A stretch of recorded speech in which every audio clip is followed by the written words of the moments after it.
I need a divorce, Jared said, his voice cold and detached. I froze, my newborn son Harper still cradled in my arms. The hospital room suddenly felt suffocating, the beeping monitors a distant echo. I searched Jared's face for any sign of emotion, but found none. What? I whispered, hoping I'd misheard. Jared's mother, Esther, stepped forward, her lips curled into a cruel smile. You heard him, Sally. It's over. And we'll be taking Harper, of course. My arms tightened instinctively around my baby. You can't. Oh, but we can, Esther interrupted. You think you can provide for him? A housewife with no skills. Jared remained silent, avoiding my gaze. 12 years of marriage, and this was how it ended? Get out, I said, my voice trembling. Both of you, get out now. As they left, I looked down at Harper's innocent face. Tears blurred my vision, but a spark of determination ignited within me. They wouldn't take my son. I'd fight with everything I had. A nurse poked her head in. Everything okay in here? I heard raised voices. I forced a smile. Fine. Just family drama. She nodded sympathetically. Your parents are here. Should I send them in? Please, I replied, grateful for the prospect of friendly faces. As I waited for my parents, I began to plan. I'd need a lawyer somewhere safe to stay. The weight of what lay ahead was overwhelming, but I refused to let Jared and Esther win. My mother, Eleanor, bustled in, her face lighting up at the sight of Harper. Oh, sweetheart, he's perfect. Dad followed, beaming with pride. How are you feeling, Pumpkin? I took a deep breath. Mom, Dad, I need your help. Jared wants a divorce, and they're threatening to take Harper. Their expressions shifted from joy to shock, then anger. Mom squeezed my hand. We're here for you, Sally. Whatever you need. As they cooed over Harper, my mind raced. This was just the beginning of the fight, but I wasn't alone. And I'd make damn sure Jared and Esther regretted the day they tried to take my son from me. I stood in the kitchen of my parents' house, staring at the divorce papers Jared had sent over. My hands shook as I remembered the day we'd first met 12 years ago. Back then, his smile had been warm, genuine. Now, all I saw was cold ambition. You okay, honey? Mom asked, cradling Harper. I shook my head, just thinking about how it all went wrong.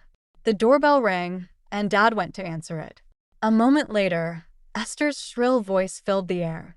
Where is she? Where's my grandson?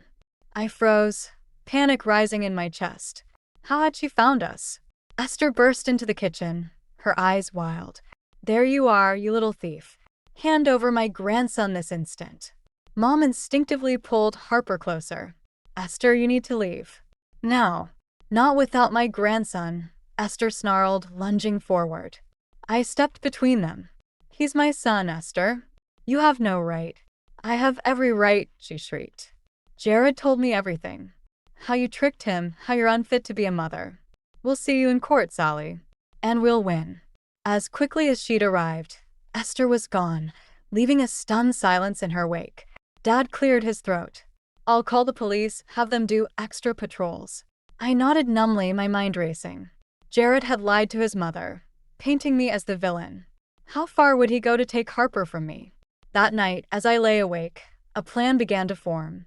I'd played by the rules for too long, always trying to please Jared and Esther. It was time to fight fire with fire.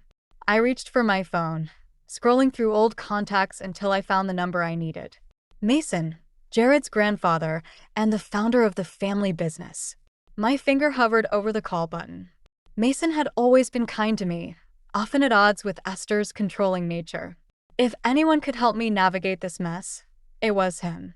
Taking a deep breath, I pressed call. As the phone rang, I steeled myself for the conversation ahead. This was just the beginning of my fight to keep Harper, and I was ready for war. The call with Mason left me feeling both hopeful and terrified. He'd agreed to help, but his words echoed in my mind. Sally, this won't be pretty. Jared and Esther have powerful friends. I cradled Harper close, inhaling his sweet baby scent. I'll do whatever it takes to keep you safe, I whispered. My phone buzzed with a text from Jared. We need to talk. Coming over. Panic surged through me. I rushed to find Mom and Dad. Jared's on his way. Can you take Harper upstairs? Mom nodded, her face grim. Be careful, honey. The doorbell rang just as Harper disappeared upstairs with my parents. I took a deep breath and opened the door. Jared stood there, looking haggard. Sally, please. Let's work this out. There's nothing to work out, I said coldly. You made your choice. He pushed past me into the house. Where's Harper? I have a right to see my son.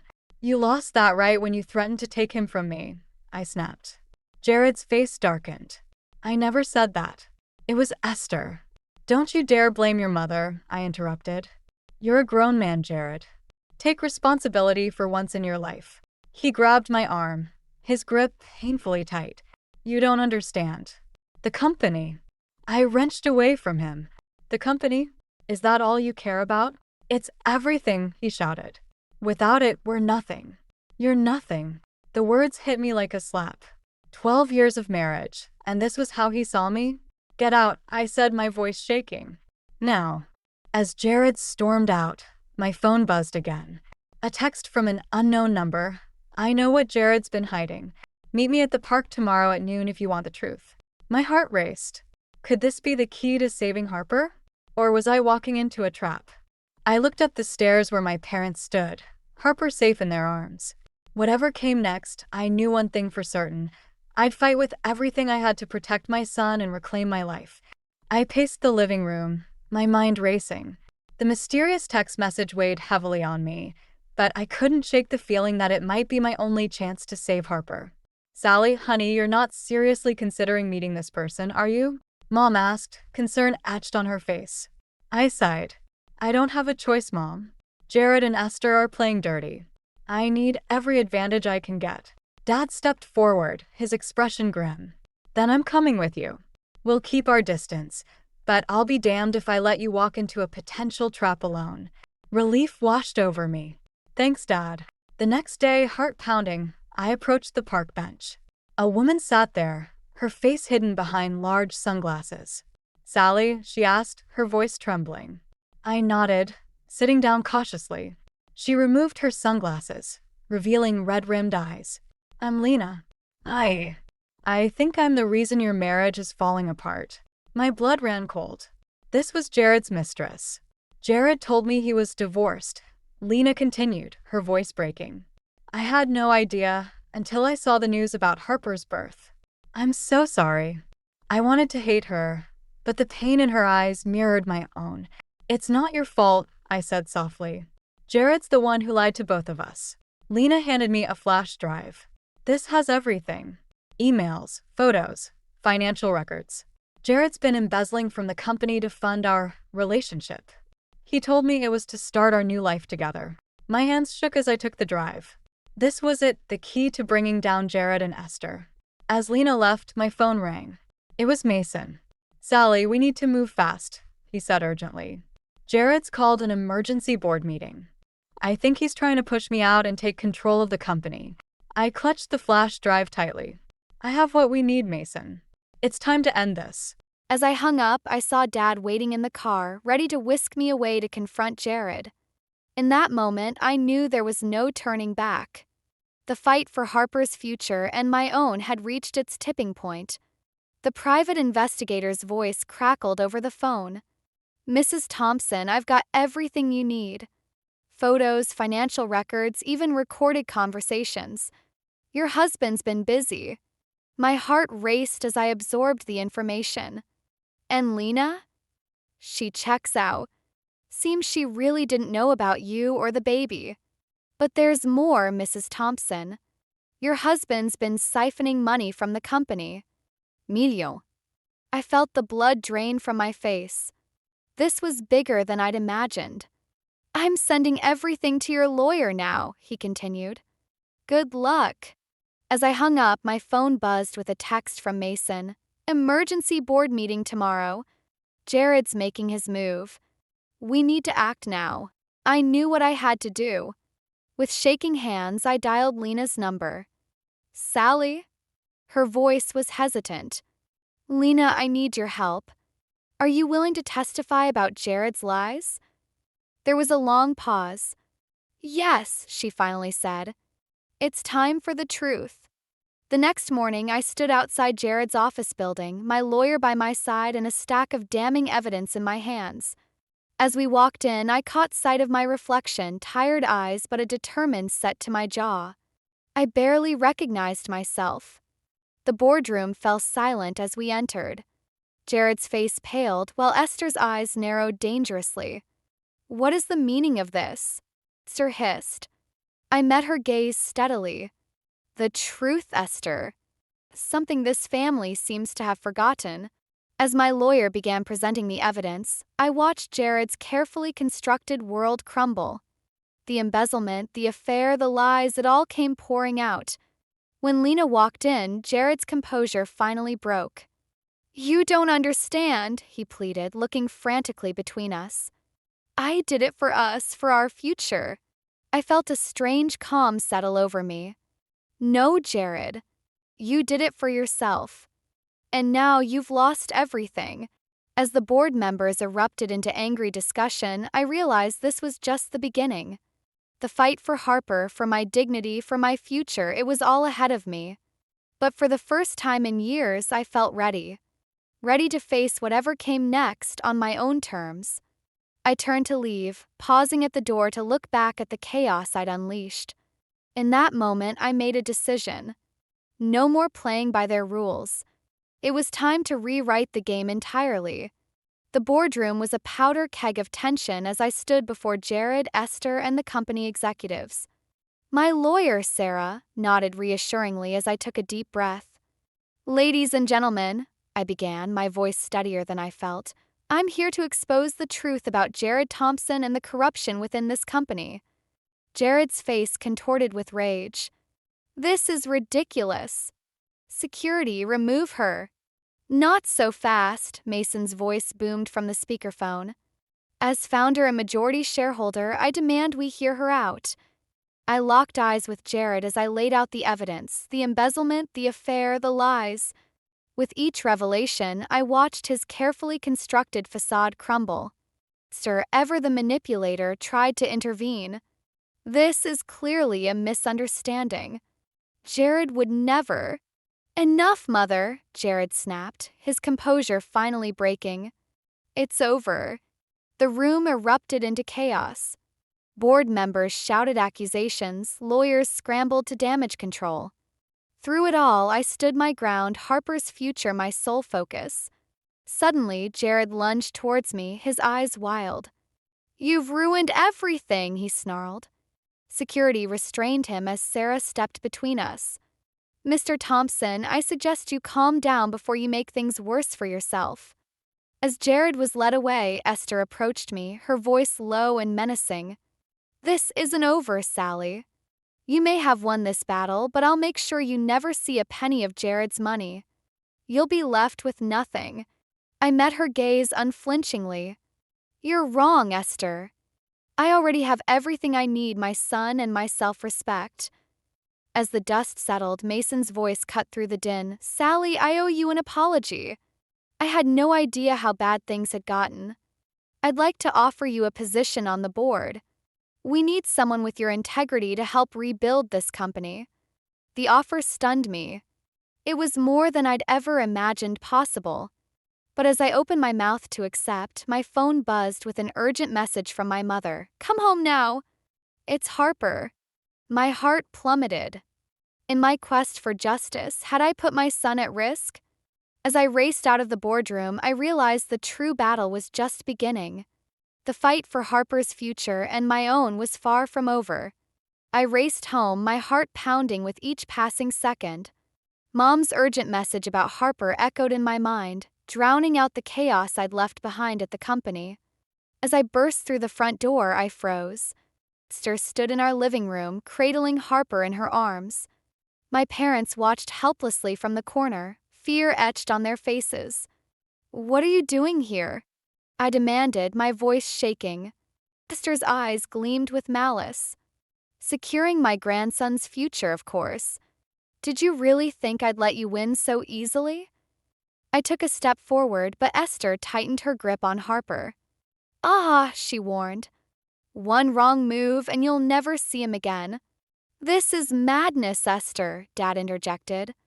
You can't just take a child. I can and I will, she snapped. Jared signed over full custody to me. It's all legal, isn't it, dear? Jared emerged from the shadows, his face a mask of defeat. I'm sorry, Sally. She threatened to expose everything if I didn't comply. Rage and desperation surged through me. You coward, I spat. After everything, you're still letting her control you? Enough, Esther barked. It's over, Sally. You've lost. As she moved towards the door, Harper began to wail. His cries pierced my heart, igniting a fierce determination within me. No, I said, my voice steady. This ends now. I pulled out my phone, dialing Mason's number. Mason, it's Sally. I need your help. Esther's trying to take Harper. Esther's face paled as I switched to speakerphone. Mason's voice filled the room.